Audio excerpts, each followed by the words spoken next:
Okay, welcome to another live session with me. As you can see here, I'm still sanding. But what I thought I would do, there's a lot of new settings in YouTube where I have to allow you to chat with me. Why don't you go ahead and type in the chat box, make sure that I can see a chat. Just put anything in there so that I know that it's working, because everything's changing. I appreciate the likes and the viewers, but like I said, go ahead and type something in the chat box so that I know you can hear me. Current viewers chat, there we go. We got something happening. Chat rate is 0, playbacks is 1, 10 seconds. Capture moments as they happen. Stream markers and timestamps. Boy, they've changed YouTube a lot. I don't understand what's going on. Anyway, I thought that I would, volume is down. Okay, let me turn that up. Let me see if we can get some more volume on there. Okay. How about now? How about now? Check, check, check. How about now? Let me slide that slider over. That may pick it up some. You can hear me. Well, I changed microphones because the other one was cracking. It was terrible. Is the volume up loud enough now?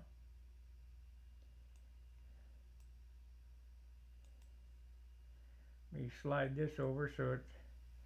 I just don't want it to clip.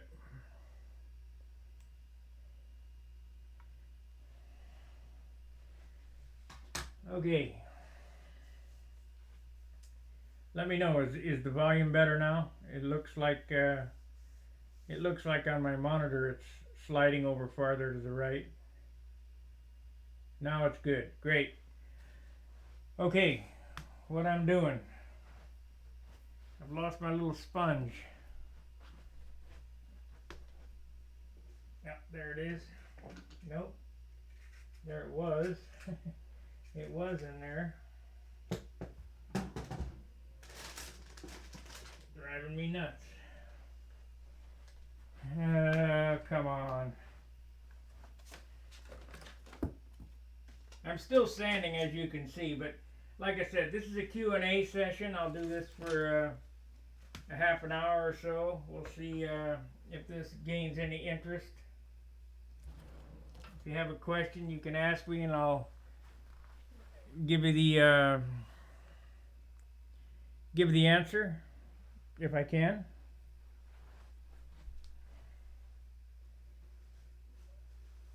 Now that's the whole problem with stunts these days, is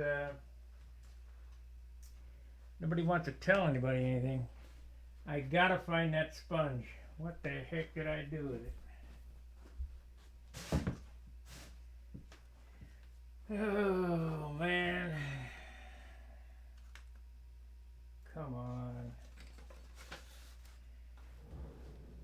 Well, doesn't look like I'm going to be sanding too much. I got my stick here, I guess. I could sand with it some. I made some small standing sticks with a popsicle stick or whatever. I just put sandpaper on it, and you know, if you watch the other videos, John had me detailing out some of these areas, and yeah, it's a pain in the rear, but in the end it'll be a lot better. I've gone over most of the airplane now, where I've got everything sanded out. We're close. I mean, anybody else would just go, okay, we'll paint it.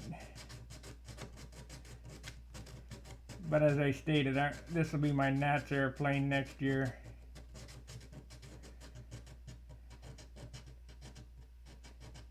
And I'd like to get 19. Got to start getting back up in that front row.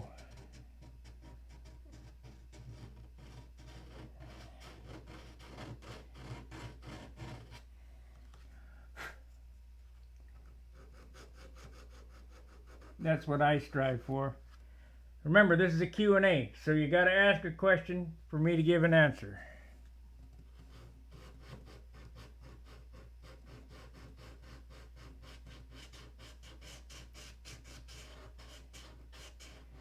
I'm going to be giving away a SV11 this year as a Christmas giveaway.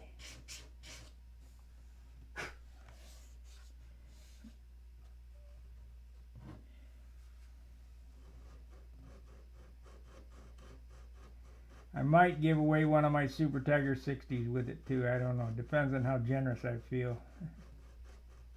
Might make a package up to do the whole airplane. I don't know. I have quite a few 60s.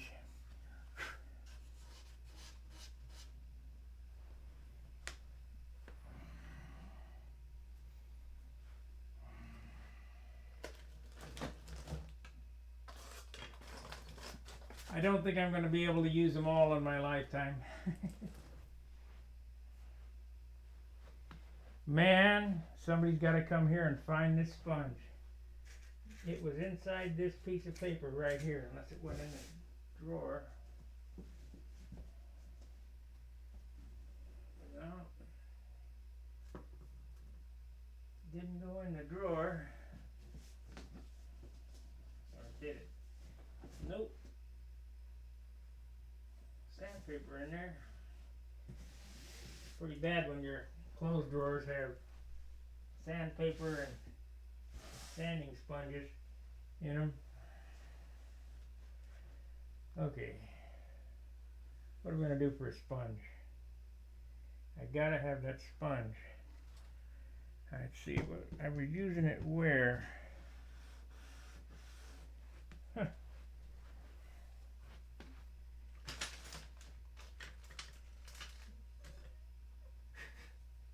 Well, I got this, I guess. See, I use a lot of different objects to sand. These are from Eastwood. These are called polywogs. And that's an inside, that's an outside sanding block. And then I use sticks and foam pads and whatever I can find to get the job done. A guy had asked me, you know, talk about sanding blocks like this. You just make them, whatever. I have sanding fixtures like this. That sands a slot. You know, whatever you gotta make. This here's a jig to hold it perpendicular to the flap. I guess I'm gonna have to use a piece of brass here, or copper tube.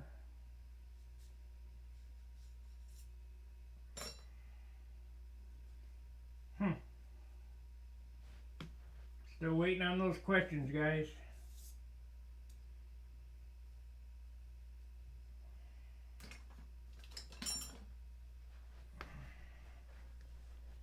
Pretty tough to answer questions when nobody's asking them.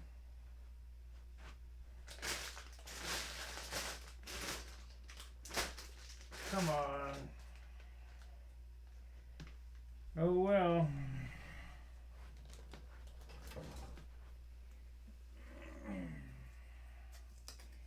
What's going to happen is I'm going to find that sand. Ah, found it. It was hiding. Okay, back to sanding with 600. This little foam block, you can't believe it's real soft. I use the heck out of it.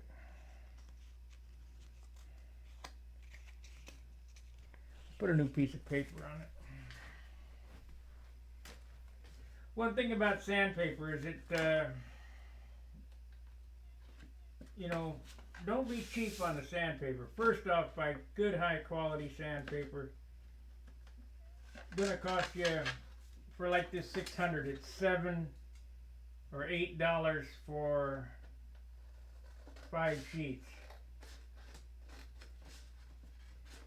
Sandpaper doesn't last very long either. When it quits cutting, get a new piece. Why work yourself to death? Here we go.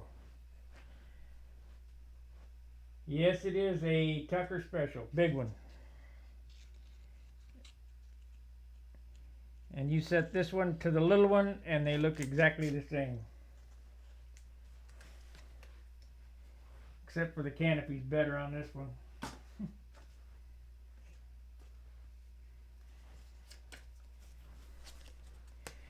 Okay, so let's pull this out. I needed to work on this area here a little bit.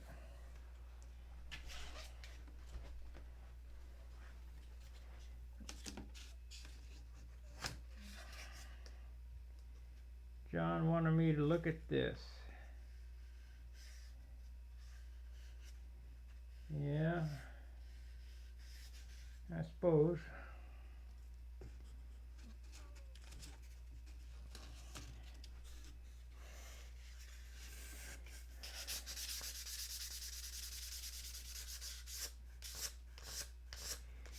Don't sand any flats in it now because you're at the end of the road.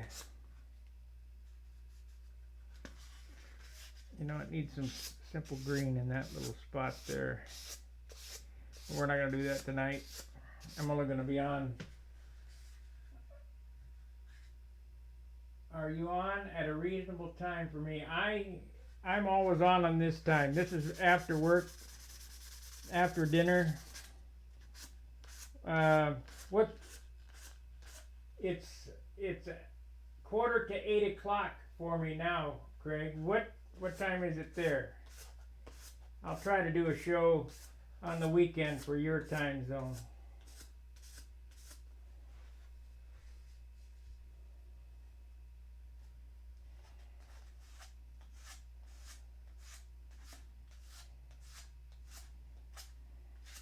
Well, it'll have to be the weekend because Saturday.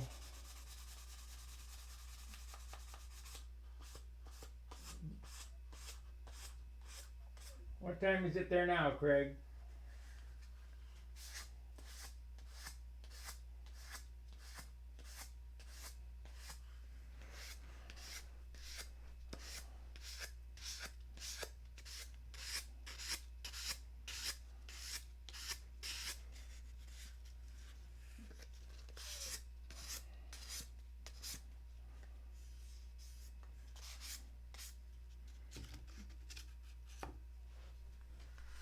It is 9:45 in the morning. So what's a good time for you?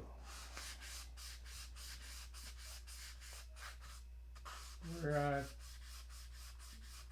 12 hours apart. So if I did one at noon, it'd be midnight your time.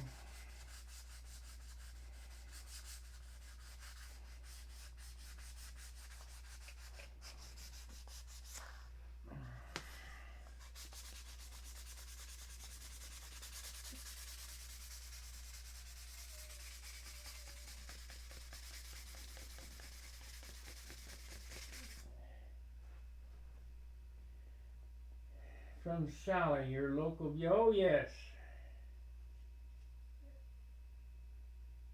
Yes, I use. Matter of fact, I got a funny story about nail files. I went to Walgreens looking for the sanding sticks that Michael is discussing there. And matter of fact, I got some around here somewhere. And I said to the lady, I said, do you have any nail files? She said, well, sure. What do you want? And I said, well, you know, the big wide ones, they come in black and blue. And she goes, how many do you want? I said, all of them. She looked at me crazy. I spent about $30. on nail files.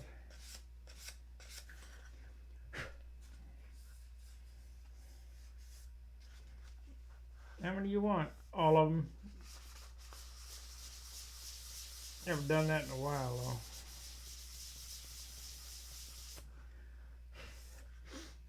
Right now is what makes or breaks an airplane.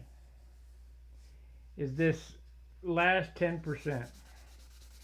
I was talking to Jim Lynch the other night. He said, you wouldn't believe, I mean, you got to understand, Jim Lynch finish is absolutely phenomenal. His airplanes, you know,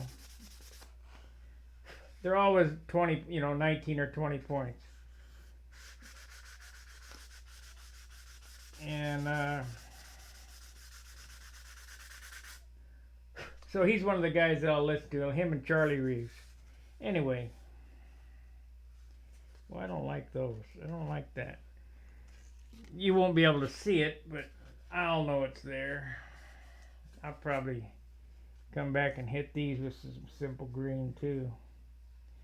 It's inside the pocket, but I know it's there. Anyway,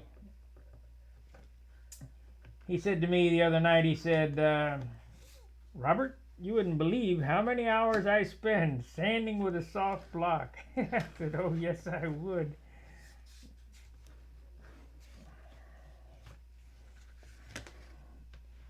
Oh yes I would.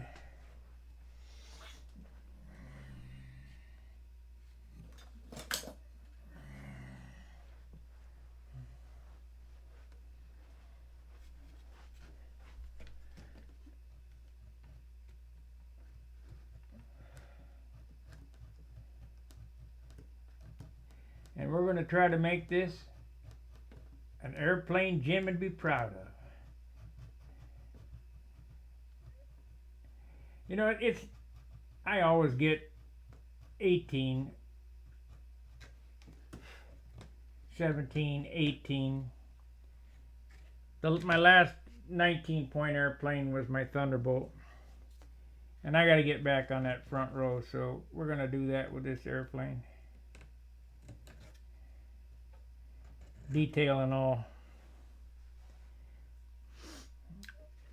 And anybody ever saw that Thunderbolt in person knew it was detailed. It had everything, all the correct nomenclature on the doors and the correct panel lines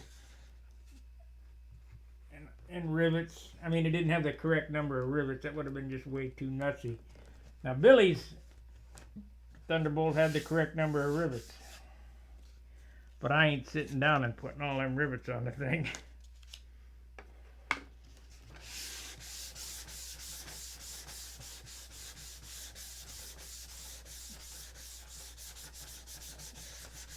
Let's see, we got him. Okay. Anytime after 8 a.m. but before 12.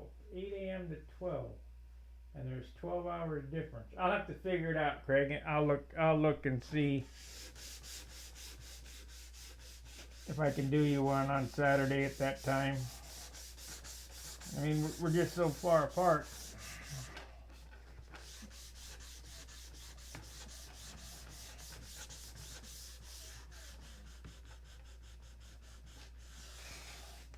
But you can always watch them on reruns. Now I'm looking down at this, and I know John missed this, but let me see if I can get this out. Can't really see what's going on here, so we're gonna have to inspect it close and candle it. And yeah, there's some oh,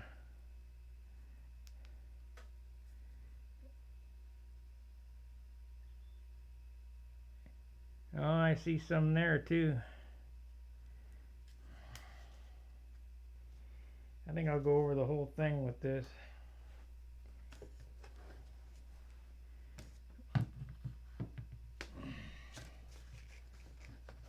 And take this back off. If you were here, you could look at this and see that there's some shiny spots, and those shiny spots are low. in order to get a real nice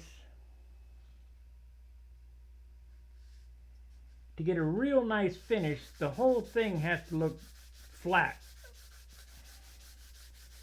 And that's especially when you're ready to buff.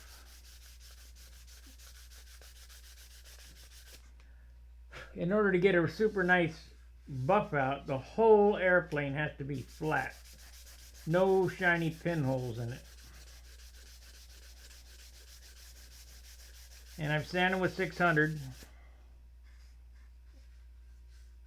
because we do need some tooth on it. I mean, oh, see the paper is starting to load because I'm not sanding wet. So we're going to get some Windex on the thing.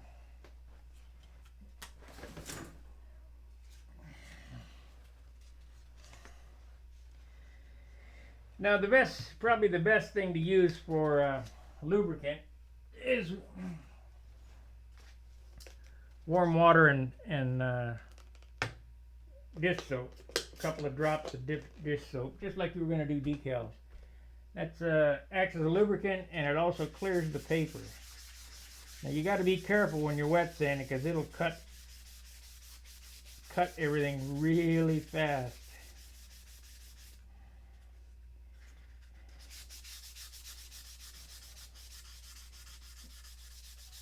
And stay off the edges because you'll go burn right through the paint in a heartbeat.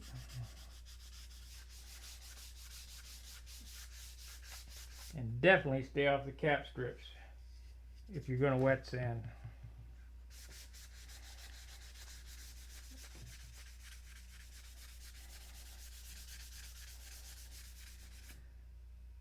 Okay, let's see what that looks like.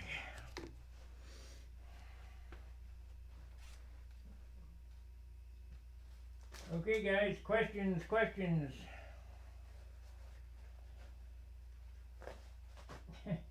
Sally, my local beauty supply. Yeah, I've used the sanding sticks from.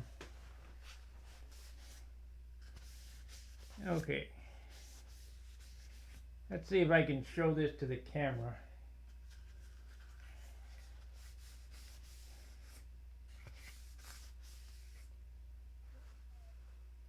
I got them all.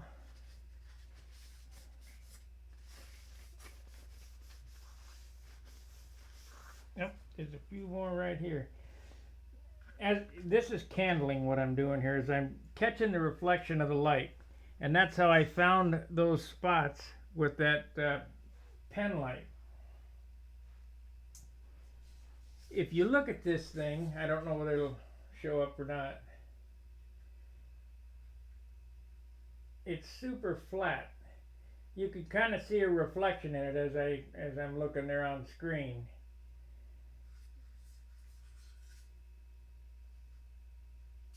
But right here, and right here, you can see a couple reflections, or shiny spots. Well, those are low, but I don't think I'm going to get those out because I'll burn through the paint because the paint is so thin on this. You got to have some paint left on it.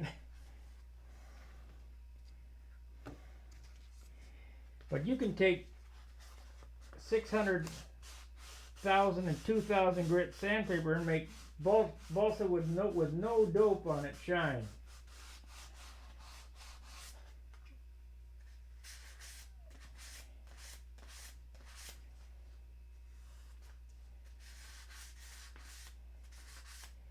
I think this is going to be a problem for me. It doesn't have any paint on the end of it. You look here, there's no paint left here. We'll see when I hit it one time. I might have to get a second coat back there. Here again, you got to be careful. This is on the back half of the airplane. You don't want much paint back here. Because as I stated in that one thread, one coat of paint can throw you out of balance.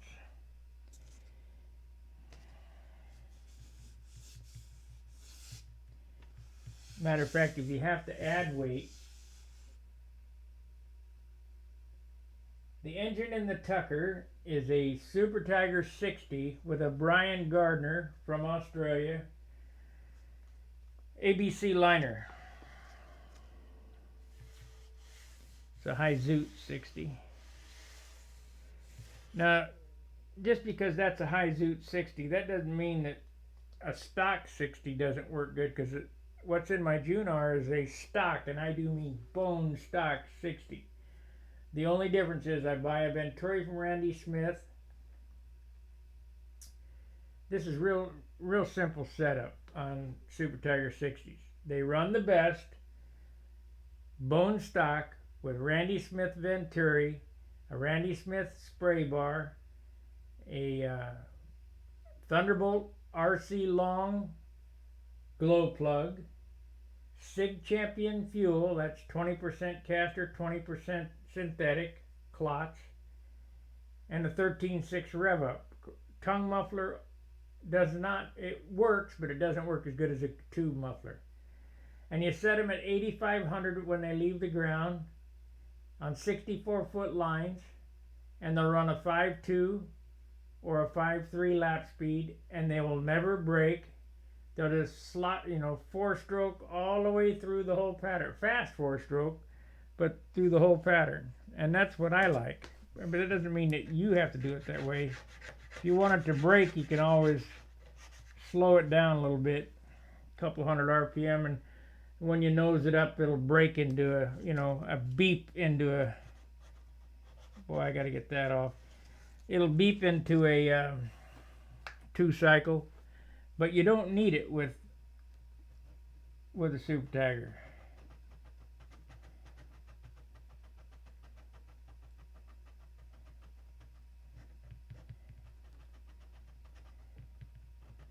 Got to be real careful here because it's got a little rough spot.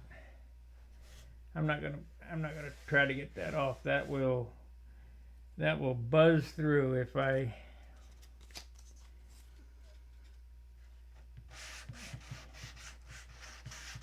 there's not enough dope on it.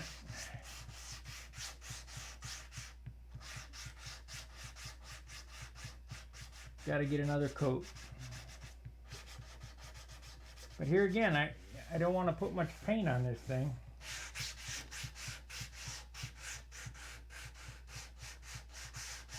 This is a built-up rudder. It's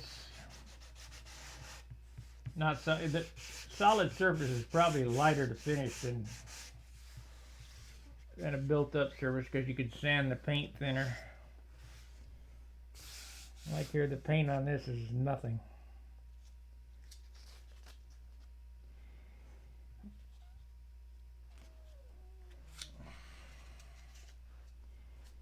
Okay, let's sand this. And I'll be going over this thing.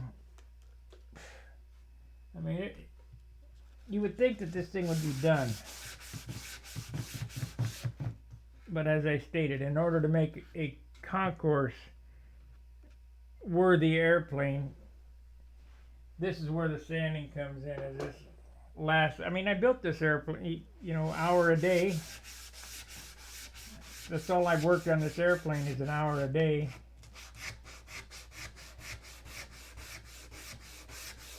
Most of it's been on camera.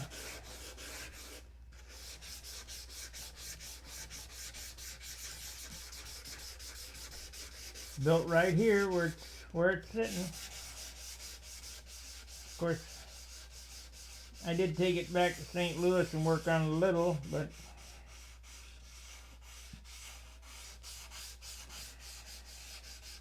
that's because I can't paint here.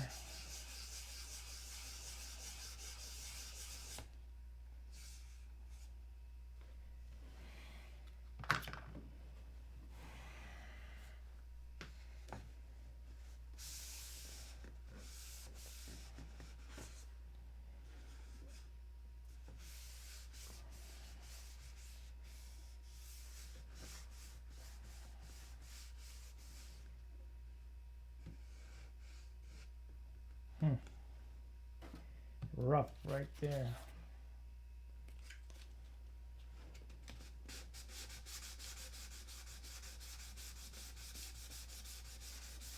might go down 1,000 grit on some of this, just because there's no paint on it.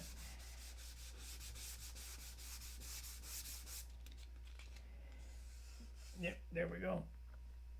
The paint job is going to be the Dr. Pepper stickers. It's going to have a black and white checkerboard here. It'll have red scallops on the fuselage, probably a contrasting orange scallop inside the red.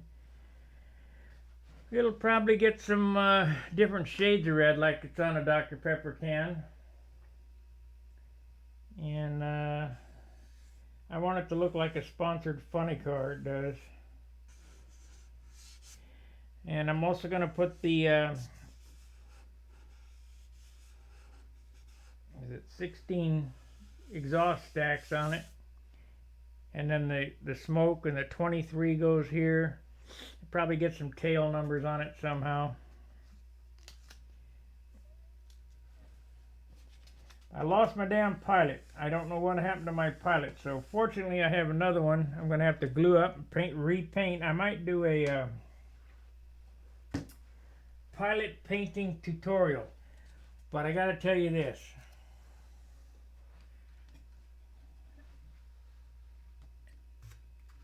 I'll do a pilot painting tutorial. However, I learned from watching a tape from Bob Hunt from a guy named Don Typod. And if you really want to see, he's passed away now, but if you want to see a fine artist and a fine figure painter, that's the guy, Don Typod. You can call Bob Hunt and ask for his tape or CD or whatever you're sending him out in, and it will teach you how to paint a realistic looking pilot. And my pilots look pretty good. I mean, I don't really,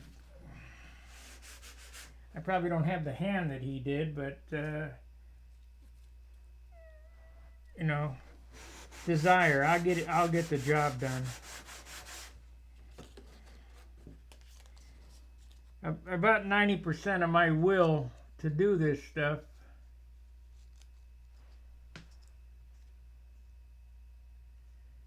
when you have been to a competition or other practice, do you buff the whole plane again?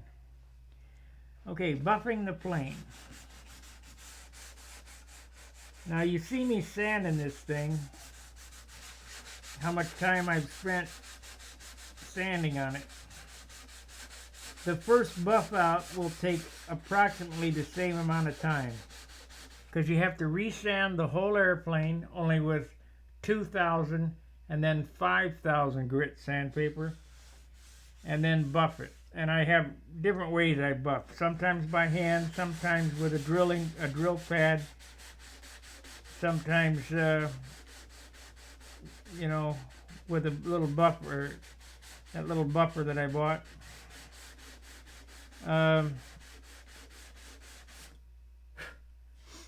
So I do that the first time, the first buff out. It's going to take as long to buff it out as it does for me to sand it out for the next step here. About a month for the first buff out. Then I'll fly it for 6 months while the paint's drying and curing and whatever, and it lets that paint get good and hard. Then I'll lightly sand it, only takes about a week, with 5,000 again, and buff it out for the final time. And then if you keep shooting, I use turtle wax, spray and shine on it. If you keep doing that, there shouldn't. It takes about 6 months to buff an airplane. For me.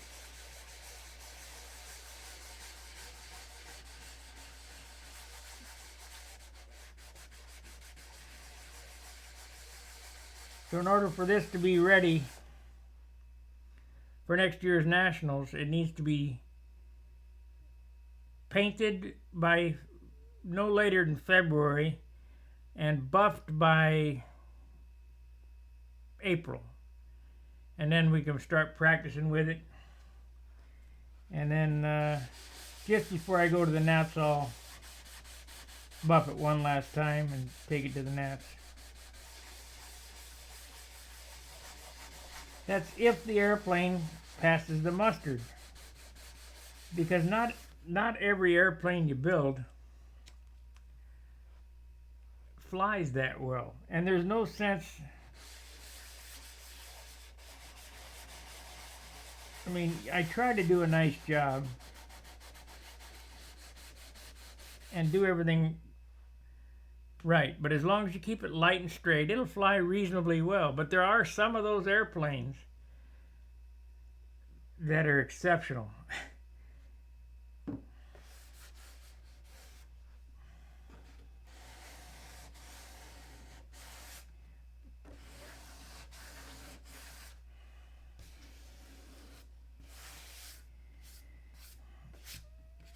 And I'm trying to duplicate that feel with this airplane is that I have with my Junar XL.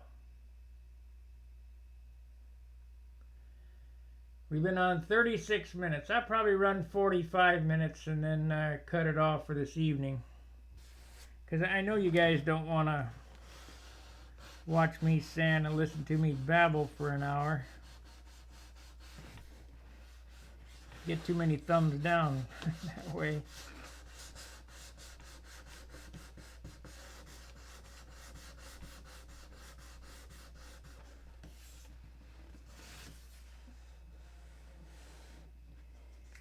Now I have a problem with this area here, and it's always the toughest spot on the airplane when you're using my kind of lead out, adjustable lead outs. John's marked this off. The slot here, the little indentations between the holes tend to break off and roll over. Well, if you get one broke off, you can't very well put it back on. I started flying model airplanes about 1968, maybe 67. Let's see, we had a 64 Ford Mustang at the time. It could be sooner. It could be 64, I think. My Uncle Jerry flew with my dad in 1948. And my uncle came from Wisconsin to live with us in California. And he worked for Laidlaw's Harley Davidson. And he jumped over the San Bernardino freeway from Garvey over the he cleared 8 lanes of traffic on his panhead, and he broke his leg and broke his arm, and he ended up in LA County General Hospital. So my mom went and got him, and he came to live with us. Well, he decided that he was going to build model airplanes again. And he started building a Thunderbird. And he got me interested. I mean, I had already built some stick and tissue models at that time, but never really flew that much. And he got some little jumping beans and little Satans, and he had Golden Bee 049s. And we took them to the schoolyard and we flew them. Of course, I'd already flown my Wenmac T6 trainer at that time. It was probably around 64.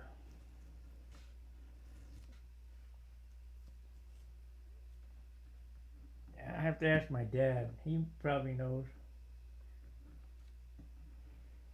And so we started building those airplanes while he was laid up, recuperating from a broken leg and a broken arm. And he took this Thunderbird after he never got it done.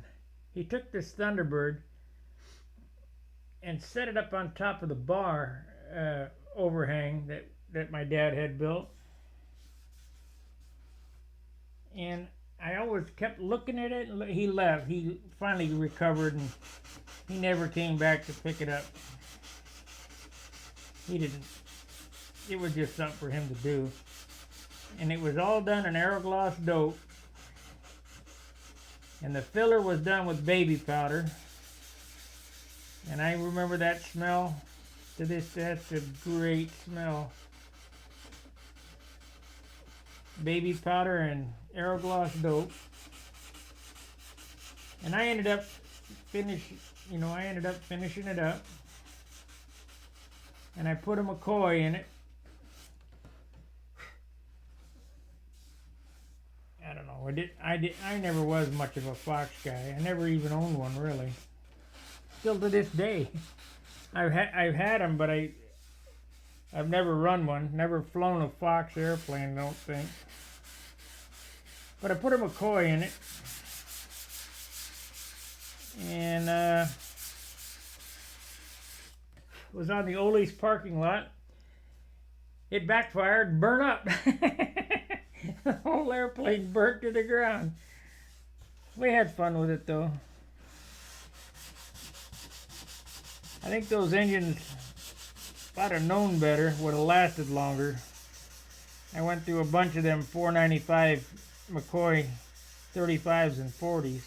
I think they were 495 or 595. They were notorious for backfiring. And if you didn't have your airplane wiped down, it'd burn right to the ground.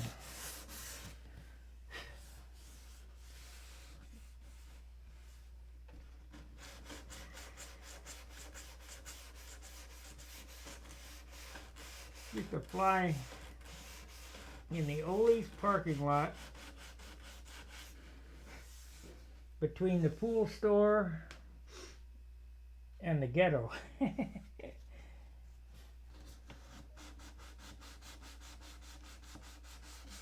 When I was in high school, I used to take model airplane parts to school, and everybody be smoking behind the library, and I'd be underneath the tree sanding. What are you doing? I'm sanding.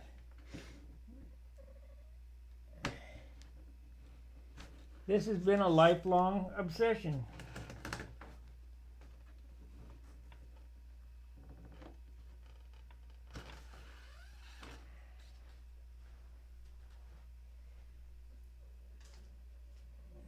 I don't know any other way to explain it. Here's files by Sally, as you stated.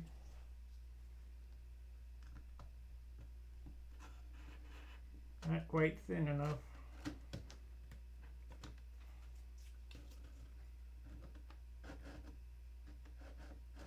Probably gonna have to cut that with a knife.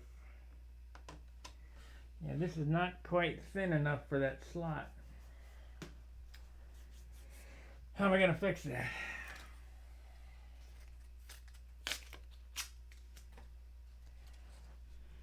I guess we'll try sandpaper with nothing in it.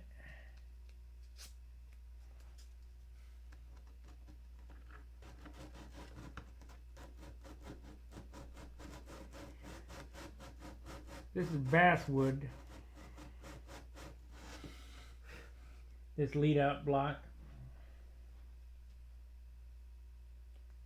Yo, whatever that means.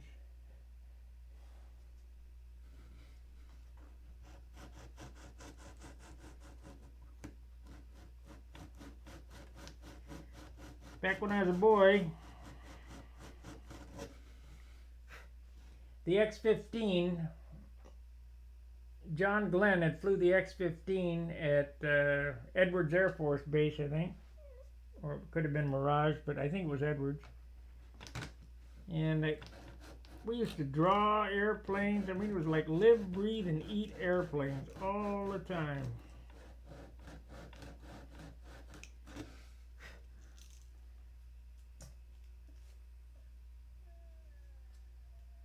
Yeah, I got something.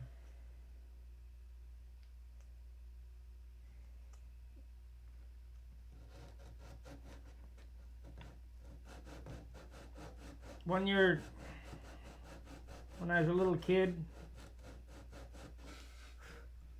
Santa Claus actually showed up at the front door and brought me a die-cast F5F airplane, Bearcat.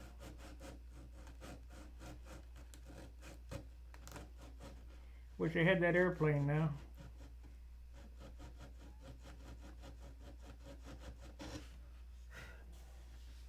It was cool. It's all, like I say, die-cast metal.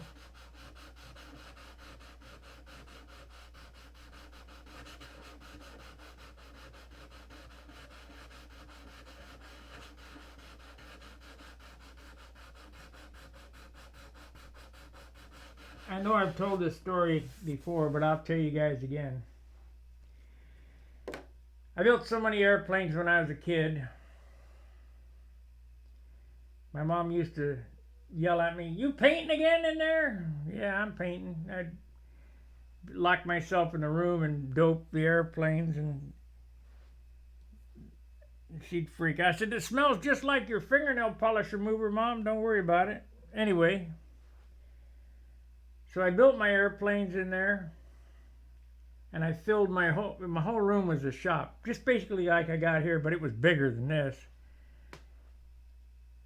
And I filled the whole room with airplanes and stuff. So my dad decided, well, to give me a little more room, they would move out of the master bedroom and move into my room.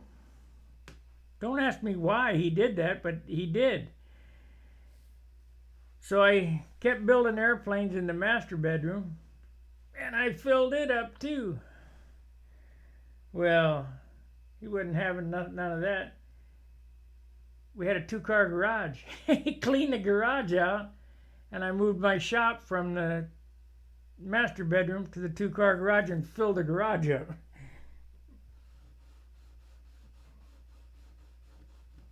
I had a really supportive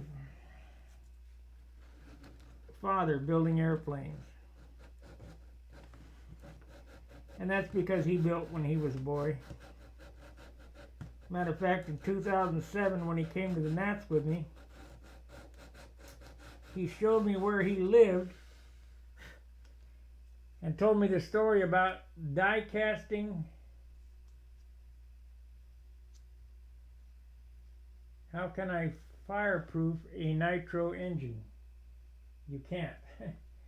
He told me a story about the time that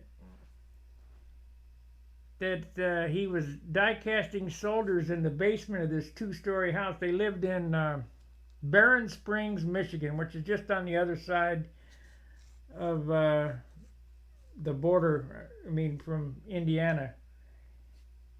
Because we went straight up, when we left the Nats, we went straight up to where he was from, where he grew up. He took me by the house and showed me. And I want you guys to picture this. Any of you guys who had a fish tank knows that sand in there is shit sand. Well, he took the sand out of his father's fish tank, and after he cleaned it, my grandfather cleaned the tank. He took the sand and was going to die cast soldiers. They did it in the furnace room in the basement. Well, he used that shit sand as molding sand. Can you imagine the smell? My grandmother, his mother, yelled down there, "What the heck is going on down there?" So, my father was just like me. So what do? Keeps melting the foam. Let's see, how can I fireproof a Nitro engine if it keeps melting the foam? Well, I'm not sure what you're doing, but it sounds to me like you might have a combat wing or something where the engine is close to the foam. Is that what you're talking about? If that's the case, I would take Z-epoxy and some half-ounce fiberglass cloth and just Z-epoxy a spot around where the, on the foam itself, and then it won't melt and it won't burn up. But you got to give me a little more details on what type of airplane it is and what you're trying to do. Fireproof a Nitro engine. See, you can't fireproof anything. An engine, it's metal, so I don't quite get it. So a little more detail, I'll give you a better answer.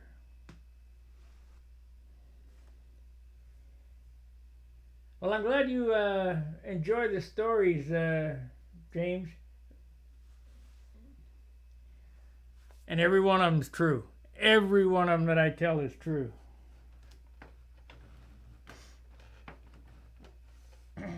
Speaking of that garage, I've told this story before. You guys have probably forgot it because it was inconsequential. We're out there in the garage, and let me paint the picture for you. The girls would come over to my house. My mom and dad were elks, and they used to go out and drink till 2 o'clock in the morning, bars closed. And during the summer, I would always be out in the garage. I mean, I stayed up all hours of the night, all around the clock, building airplanes, just like as I do now. And they'd come home, and they would look in the garage, and there the girls would be sitting on the workbench, and they'd be sanding. My dad says, "What the heck's going on out here?" I said, "Well, I got everybody sanding." And so that's how I got a lot done.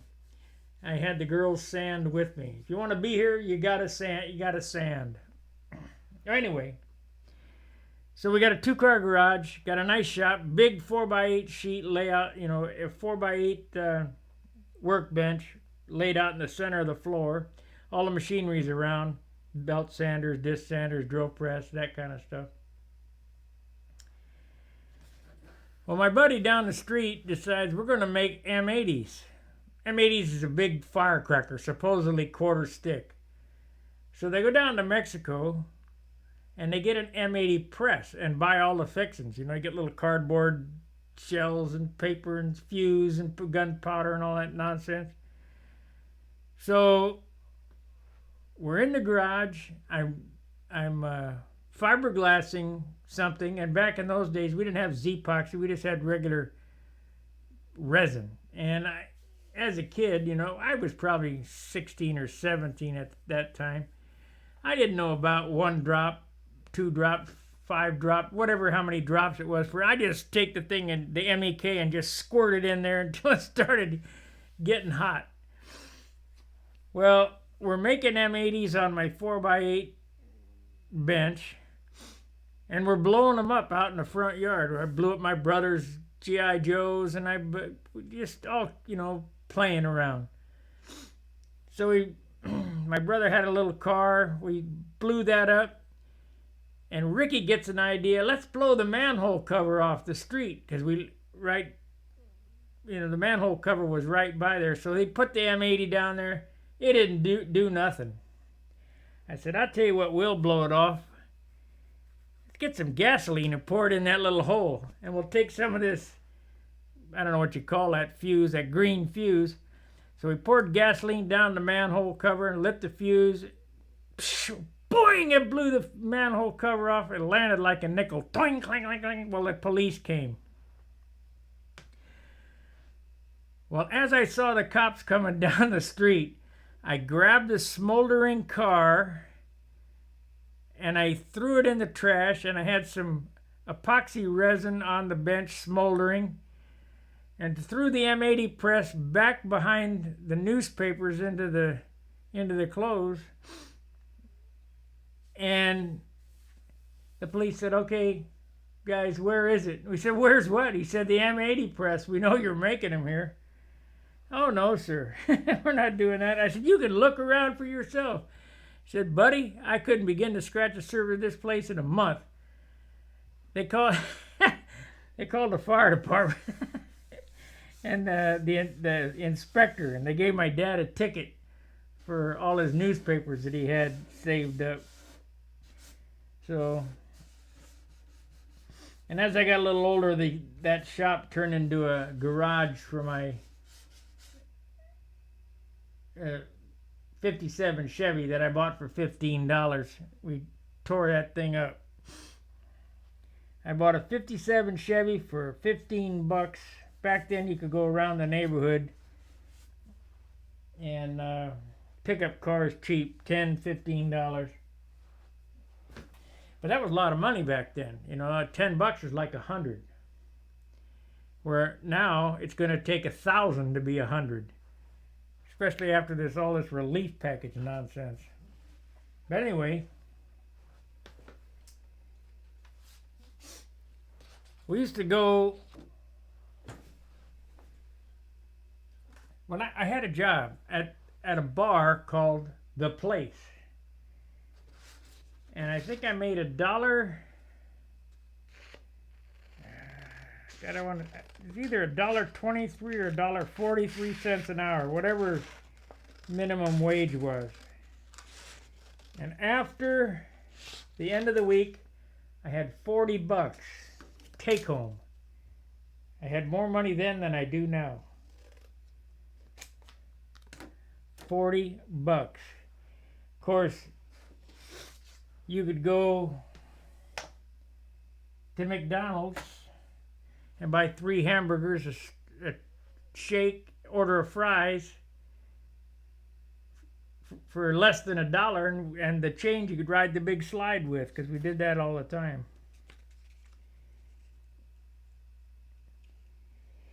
$1 won't even get you the napkins now.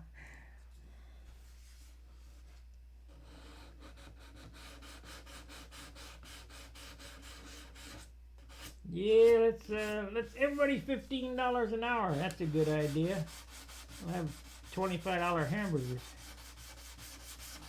Or just have automated machines to. Boy, I went into Quick Trip coming here, and they got them automatic kiosks, them stupid things. On the way back from Columbus or Cleveland or wherever the heck it was, Cleveland, John and I, we stopped, before he blew his tire, we stopped at a gas station or whatever, truck stop so he'd get some air. And I was going to order a hamburger. They said, well, we don't give change. You don't give change? Yeah, but there's no change. This national cash shortage is BS. The bank told me they got all the change you want. So don't buy that crap. You got to pay with a card or they're going to round it up. I said, I'll tell you, I ordered it up and everything. I said, I'll tell you what, you guys keep it. And I walked out the door. I didn't pay for it. I didn't buy it. I'm not going to go for that stuff.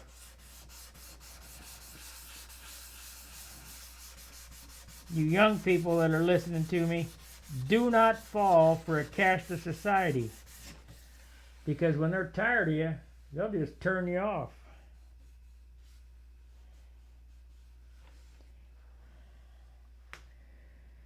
Okay, so I've wasted another hour babbling and sanding. And there's probably at least another 3 or 4 left to go.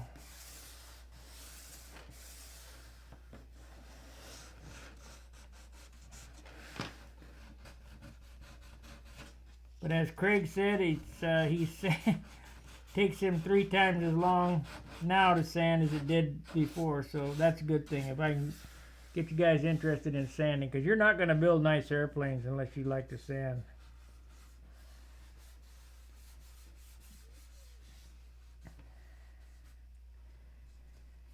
The guy who told me the most about that is a guy named Ron O'Toole. He was a youth air state champion from state of Missouri. Got to be a sander of airplanes.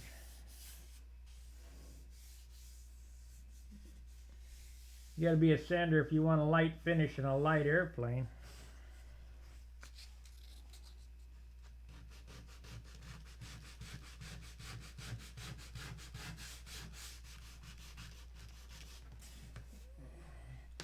Here's where them polywogs come in handy.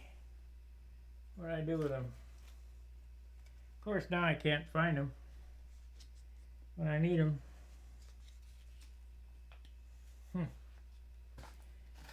The shop ate it. Oh well.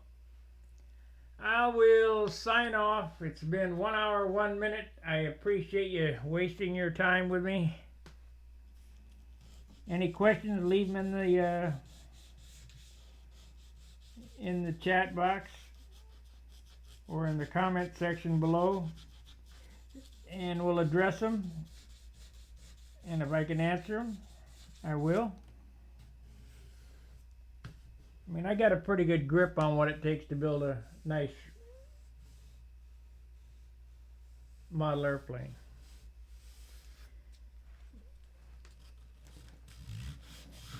There's no one single way to do any of this. So you don't have to do it my way. Do it any way you want. But it's all going to come down to labor. You're not going to build a nice airplane without work.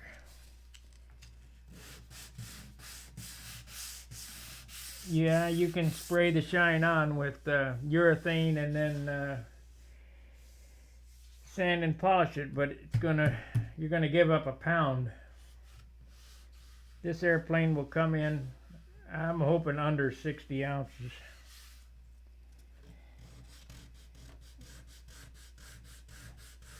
I used to think it didn't matter, but once you fly a light airplane, you'll never build monsters again.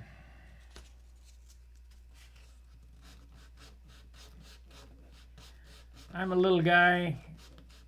Of course, I guess I'm getting bigger because, hey, Len. Because the last time that I weighed, I'm 175 pounds, which I don't see it. I guess I'm overweight. Been 150 all my life, but so them 80-ounce monsters that Len's flying, or 90-ounce monsters Len's flying, pull me around a circle like it's nothing.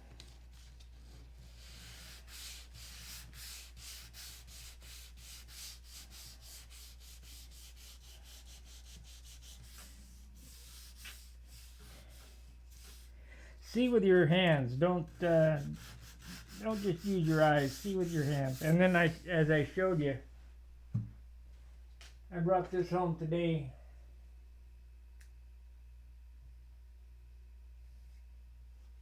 What drew you to control line as opposed to RC?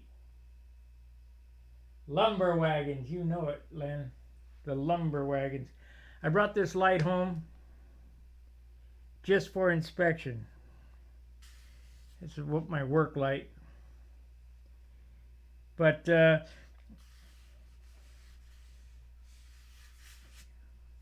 you really want to get up close and personal with this stuff. You know, you got to see what you're looking at. Feel with your hands. What drew me to control line as opposed to RC? As I told the story about my Uncle Jerry, you could fly control line airplanes in the schoolyard. Matter of fact, I didn't even know what RC was until probably 1970, probably 1976. I mean, I saw them at Whittier Narrows, but not really. I mean, I saw them at a distance. They didn't interest me. The airplanes don't look anything like these airplanes. You put down a hand-built control line stunt airplane that's finished really well, and then you look at a RC airplane. Yeah, okay, it's an RC airplane. And now it's even worse. They're mostly foamies and ARFs, you know. So it looked like somebody went down to the pool store and bought a surfboard and took a knife and hacked out a wing, put some monkey coat on it, and jizzed it up, and away they went. You know, I'm not interested. And I think the thing that keeps drawing me back is the creativity and you know, it's artwork that we're doing here.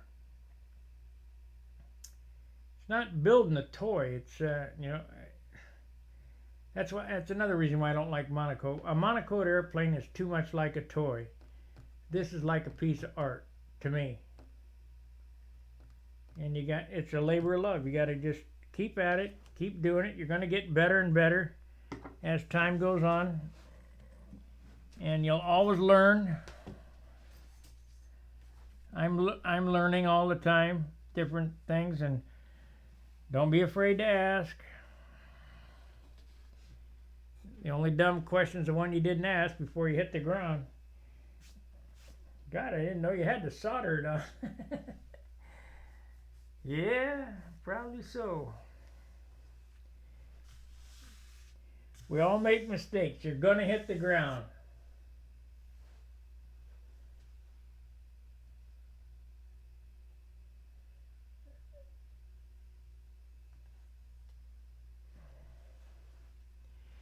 You are going to hit the ground. So each one of these airplanes has a lifespan, and we just don't know when it's over until it's gone. And it'll happen so fast you go, wow, what happened? When I crashed Thunderbolt number 2 at Booter Park, I wish I would have had a video camera running, because I swear that airplane folded it into itself, looked like it went right into the ground. I mean, it went not just into the ground, it went into the ground. You know, it just sucked right into the pavement because it all just folded up on itself, because it was built just like this. They just whoop and just collapsed.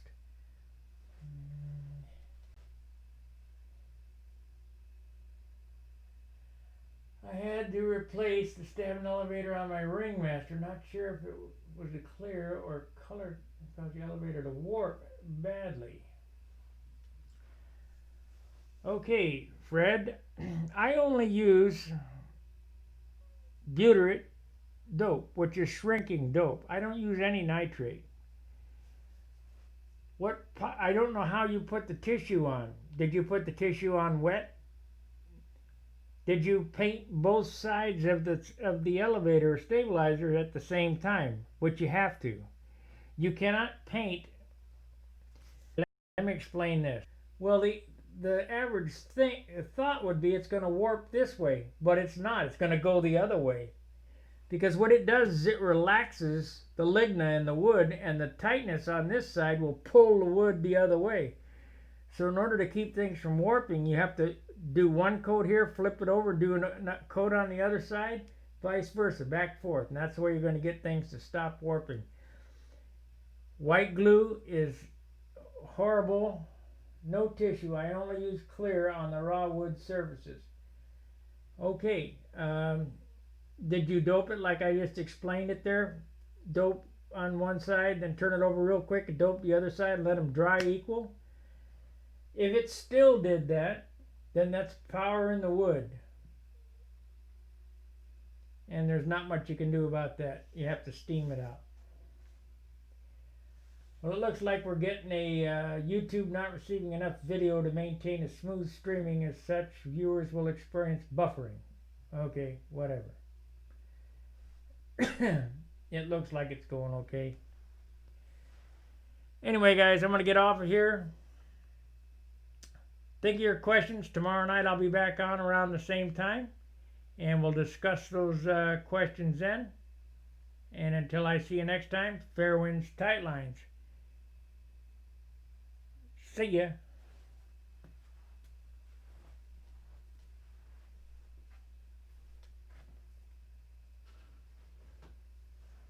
Well, maybe.